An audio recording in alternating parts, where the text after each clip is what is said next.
Salam pemirsa setia mata ketiga. Mari bersama kita jelajahi misteri dunia. Di saat virus varian Delta masih mengamuk di seluruh dunia, baru-baru ini virus varian baru COVID-19 yang super menakutkan muncul di Afrika Selatan dan menarik perhatian global. François Belleau, Direktur Institut Genetika UCL yang berbasis di London, mengatakan bahwa virus yang bermutasi mungkin telah berevolusi dari pasien AIDS. Menurut laporan The Guardian, bahwa varian baru virus corona ditemukan di Botswana, negara Afrika Selatan, dan virus varian baru ini menyebar dengan cepat di Afrika Selatan. Kekuatan virus varian ini jauh lebih dahsyat dari virus Delta saat ini. Otoritas Inggris menetapkannya sebagai varian baru yang sedang diselidiki. Sehubungan dengan ini, sejumlah negara dengan cepat mengambil langkah-langkah pencegahan, seperti misalnya membatasi perjalanan. Selain itu, pasar saham utama di belahan dunia juga turun tajam setelah mendengar berita itu. Virus varian baru mungkin berevolusi dari tubuh pasien AIDS. Setelah pertemuan mendesak, WHO akhirnya resmi mengumumkan nama baru varian B11529 dengan nama varian Omicron yang diambil dari alfabet Yunani, menambah lagi daftar nama varian-varian virus corona lainnya. Hal itu pun memicu reaksi keras di seluruh dunia, dengan sejumlah negara yang mulai melarang masuknya para pelancong dari beberapa negara Afrika Selatan. WHO segera menetapkan virus varian baru ini sebagai varian yang mengkhawatirkan. Ini adalah peringatan paling serius dan level peringatan tertinggi yang dikeluarkan oleh Organisasi Kesehatan Dunia mengenai strain virus corona. Beberapa ahli mengatakan bahwa strain mutan terbaru dari virus corona sejauh ini adalah strain mutan terburuk. Direktur Institut Genetika di University College London, Profesor François Belleau, mengatakan B11529 adalah galur baru yang memiliki mutasi yang tidak biasa. Mengingat adanya sejumlah besar mutasi yang terkumpul dalam satu rentetan, varian itu mungkin muncul ketika ada infeksi kronis COVID-19 pada seorang dengan masalah kekebalan, kemungkinan dari seorang penderita HIV atau AIDS yang tidak ditangani, kata Profesor Belleau. Pernyataan Barrox menegaskan bahwa kekhawatiran para ilmuwan sebelumnya mungkin telah menjadi kenyataan. Artinya, tabrakan virus HIV dan virus corona dapat membuat upaya pemberantasan virus corona menjadi sangat rumit. Pasien AIDS stadium akhir dapat menjadi sumber mutasi virus corona dan bahkan menjadi virus yang bermutasi di seluruh dunia. Di Afrika Selatan, 8,2 juta orang terinfeksi AIDS, tertinggi di dunia. Menurut pengurutan gen, galur mutan baru ini memiliki lebih dari 50 mutasi, 32 di antaranya terletak di protein lonjakan virus, bagian dari virus yang mengikat sel manusia. Ia menyebut 32 mutasi pada protein lonjakannya dapat membuat varian itu untuk lebih mudah menghindari sistem kekebalan seseorang dan menyebar ke lebih banyak orang. Dr. Tom Peacock, seorang virologi di Imperial College London, mengatakan bahwa mutasi galur mutan baru ini sangat mengerikan dan mungkin lebih mengerikan daripada semua galur mutan virus corona sebelumnya, termasuk strain Delta yang saat ini mendominasi dunia dengan 16 mutasi protein lonjakan virus. Melansir laman BBC, salah satu hal yang paling mengerikan dari virus varian COVID-19 terbaru adalah yang paling bermutasi di antara virus varian COVID-19 yang ditemukan sejauh ini. Dengan kata lain, virus varian ini telah mengalami mutasi yang tak terhitung banyaknya.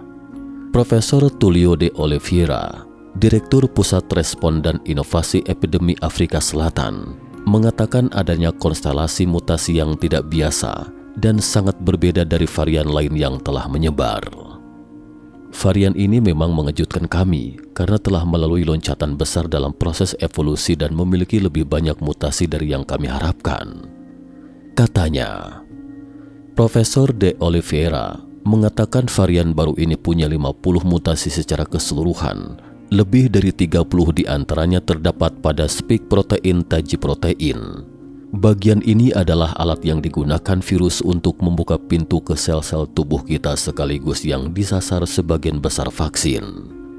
Lebih lanjut, ada 10 mutasi pada bagian reseptor pengikat bagian dari virus yang melakukan kontak pertama dengan sel-sel tubuh kita. Jauh lebih banyak jika dibandingkan dengan 2 mutasi yang dimiliki varian Delta. Mutasi sebanyak ini kemungkinan besar berasal dari satu pasien yang tidak mampu mengalahkan virus itu. Meski demikian, banyaknya mutasi tidak secara otomatis berarti itu adalah hal yang buruk. Penting untuk mengetahui apa peran dari masing-masing mutasi tersebut. Beberapa mutasi pada varian ini sudah muncul pada varian lain yang telah terdeteksi sebelumnya, sehingga dapat memberikan pemahaman tentang kemungkinan peran mereka dalam varian baru. Misalnya N501Y terlihat mempermudah penyebaran virus corona. Dr. Susan Hopkins, konsultan medis terkemuka dari Health and Safety Executive, Badan Kesehatan dan Keselamatan Inggris, mengatakan ini adalah tingkat penularan paling mengkhawatirkan yang belum pernah kita temui sejak pandemi. Sementara itu, William Schaffner MD, spesialis penyakit menular dan profesor dari Universitas Vanderbilt, mengatakan kepada CNBC bahwa ada tanda-tanda varian tersebut jauh lebih mudah menyebar daripada Delta dan dapat menghindari perlindungan dari jarum medis. Artinya ia akan menjadi perhatian serius. Varian Delta sudah sangat menular, sangat sulit membayangkan ada virus lain yang lebih menular. Jika kita memiliki virus lain yang menyebar lebih mudah daripada Delta, itu akan menjadi tantangan bagi kita semua di seluruh dunia, karena Delta akan mengubah aturan main ketika tiba di musim panas ini. Di mana virus yang paling awal dan kapan meletus? Semula diketahui, virus Omicron pertama kali ditemukan pada 11 November 2021 di Botswana, negara tetangga di Afrika Selatan. Virus ini juga diidentifikasi telah menyebar di Botswana, Belgia, Hong Kong, dan Israel. 3 hari kemudian, Afrika Selatan mencatat kasus infeksi Omicron pertama di dunia pada tanggal 14 November. Pada 25 November 2021, Institut Penyakit Menular Nasional Afrika Selatan mengumumkan konfirmasi galur mutan terbaru ini, menyatakan bahwa galur mutan ini memiliki infektivitas tinggi dan risiko penghindaran kekebalan yang sulit dilakukan oleh jarum medis. Virus varian baru saat ini terutama terdeteksi di beberapa negara di Afrika bagian selatan. Kasus serupa juga terdeteksi di Belgia, Israel, dan Hong Kong, Tiongkok. Ada tanda-tanda bahwa varian ini telah menyebar lebih luas, yang dapat menyebabkan gelombang wabah global yang lebih mengerikan. Afrika Selatan memiliki 2.465 kasus baru yang dikonfirmasi pada hari Kamis 25 Desember, 2 kali lipat dari jumlah sehari sebelumnya dan lebih dari 6 kali lipat dari jumlah 2 minggu lalu. Hanya dalam tempo 2 minggu, varian Omicron telah menggantikan strain Delta dan menjadi varian paling populer di antara kasus yang baru dikonfirmasi di Afrika Selatan. Tercatat lebih dari 75% dari total jumlah penambahan baru. Akan tetapi, temuan kasus di Skotlandia misalnya terdapat 9 kasus. Berdasarkan tracking kasus, penularan bermulai dari acara pribadi yang digelar pada 20 November, sedangkan di antara mereka ternyata tak ada yang memiliki riwayat perjalanan ke Afrika Selatan. Sama halnya di Belanda, Omicron ditemukan berdasarkan 2 sampel uji tanggal 19 dan 23 November. Kasus ini diketahui sebelumnya, Afrika Selatan pertama kali mengumumkannya.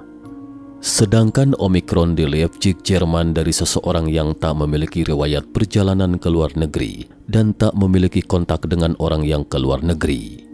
Lebih mengejutkan lagi, kasus Omicron di India juga dari orang yang tak memiliki riwayat perjalanan ke luar negeri.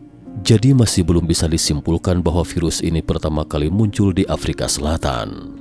Pakar penyakit menular Richard Lessels mengatakan bahwa jenis baru memiliki kesamaan dengan varian Lambda dan Beta yang ditemukan sebelumnya.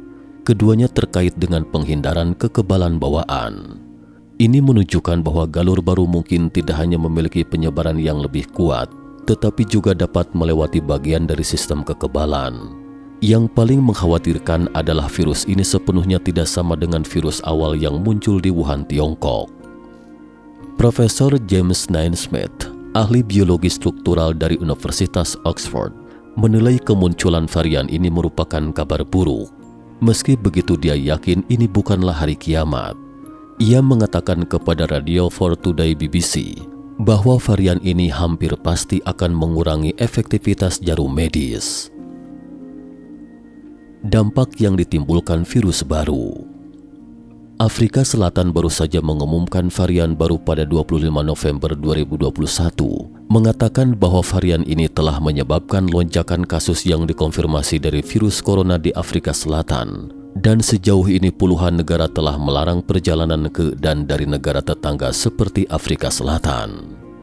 Negara-negara yang mengeluarkan larangan tersebut antara lain Inggris, Jerman, Italia, Malaysia, Singapura, Indonesia, dan negara lainnya. Presiden Komisi Uni Eropa Ursula von der Leyen mengatakan bahwa dia mengusulkan dalam koordinasi yang erat dengan negara-negara anggota untuk mengaktifkan rem darurat untuk menghentikan perjalanan udara dari wilayah Afrika Selatan. Australia juga mengatakan bahwa jika situasinya meningkat, tidak menutup kemungkinan pengetatan peraturan keimigrasian bagi penumpang dari Afrika Selatan. Sementara itu, India juga memperkuat penyaringan wisatawan dari Botswana, Afrika Selatan, dan Hong Kong. Selain itu, imbal hasil pasar saham dan obligasi pemerintah juga anjlok karenanya. Berita tentang virus varian baru itu mengguncang pasar pada hari Jumat November 2021 lalu. Saham-saham Asia dan yang terkait dengan perjalanan turun paling banyak karena orang-orang khawatir bahwa pembatasan perjalanan dan pembatasan lain yang disebabkan oleh virus baru akan merusak pemulihan ekonomi global. Selain itu, indeks Dow Jones juga turun 2,2%. Ini adalah yang terburuk sejak Oktober 2020. Standard & Poor's turun 2,3% dan Nasdaq turun 2,2%. Ini adalah hari terburuk Jumat hitam dalam sejarah. Di samping itu, yen yang umumnya dianggap sebagai aset safe haven naik 0,4% terhadap dolar AS, sementara rand Afrika Selatan jatuh ke level terendah terhadap dolar AS. Cukup sekian dulu topik kita hari ini. Jika suka dengan video mata ketiga, jangan lupa like, subscribe, dan share. Terima kasih atas perhatiannya dan sampai jumpa di episode berikutnya.